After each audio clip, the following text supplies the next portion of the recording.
New TV Telugu. ఇప్పుడు AP top 10 చూద్దాం.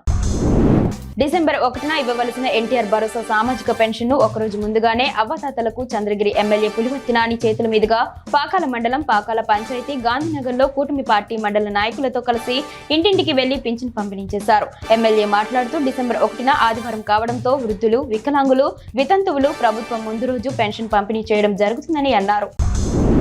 ఎర్రగొండపాలెం టీడీపీలో వర్గపోరు మొదలైంది. ఇన్ఛార్జ్ గూడూరి ఎరిక్షన్ బాబు తమకు ఎటువంటి పనులు చేయడం లేదంటూ ఆయనపై ఫిర్యాదు చేసేందుకు దోర్నాల మండలానికి చెందిన టీడీపీ, జనసేన నేతలు 25 వాహనాల్లో మంగళగిరిలోని టీడీపీ, జనసేన కార్యాలయాలకు వెళ్లారు.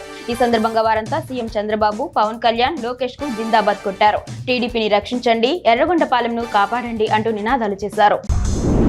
నర్సీపట్నం మున్సిపాలిటీలో కూటమి ప్రభుత్వం అధికారంలోకి వచ్చాకే మార్పు కనిపించిందని టీడీపీ కౌన్సిలర్, స్పీకర్ చింతకాయల అయ్యన్న పాత్రుడి సతీమణి పద్మావతి పేర్కొన్నారు. గత 3 ఏళ్లుగా ఏనాడు అభివృద్ధి జరగలేదన్నారు. వచ్చే వేసవి కాలం దృష్టిలో పెట్టుకుని మంచినీటి సరఫరా కోసం నిధులు కేటాయించడం సంతోషంగా ఉందన్నారు. వీధి లైట్లు, వోల్టేజ్ పెంచడంతో ప్రజల సమస్యలు తీరుతాయన్నారు.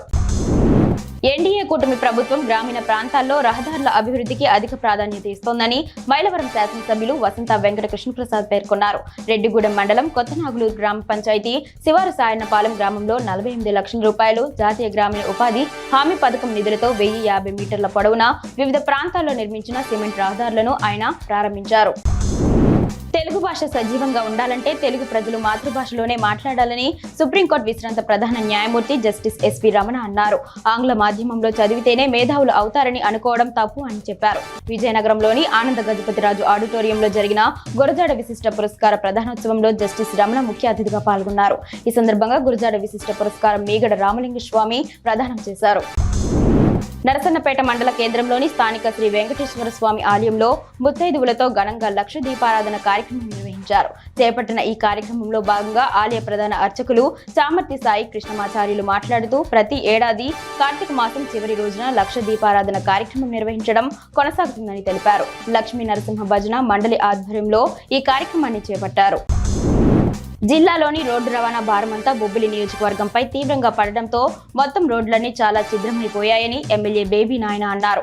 జిల్లా ఇన్ఛార్జ్ మంత్రి అనిత అధ్యక్షతన విజయనగరంలో జరిగిన సమావేశంలో బొబ్బిలి ప్రాంత సమస్యలను ఎమ్మెల్యే ఏకరవు పెట్టారు. పారాది వంతెన కుంగిపోవడంతో అంతర్రాష్ట్ర రహదారిలో ప్రయాణించే భారీ వాహనాలన్నీ గ్రామీణ ప్రాంతాల రహదారులపై వెళ్లడంతో పాడైపోయాయన్నారు.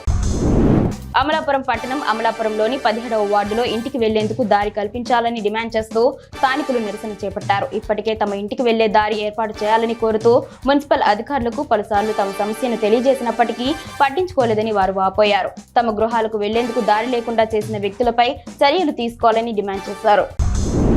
నర్సీపట్నం మున్సిపల్ కౌన్సిల్ సమావేశం టీడీపీ, వైసీపీ, జనసేన పార్టీ కౌన్సిలర్ల వాగ్వాదంతో ప్రారంభమైంది.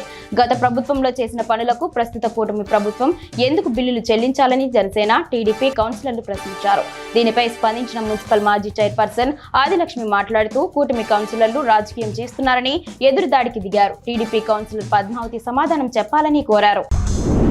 ఉలవపాడు మండలం రామాయపట్నం సముద్ర తీర ప్రాంతాన్ని కందుకూరు ఎమ్మెల్యే ఇంటూరు నాగేశ్వరరావు పరిశీలించారు.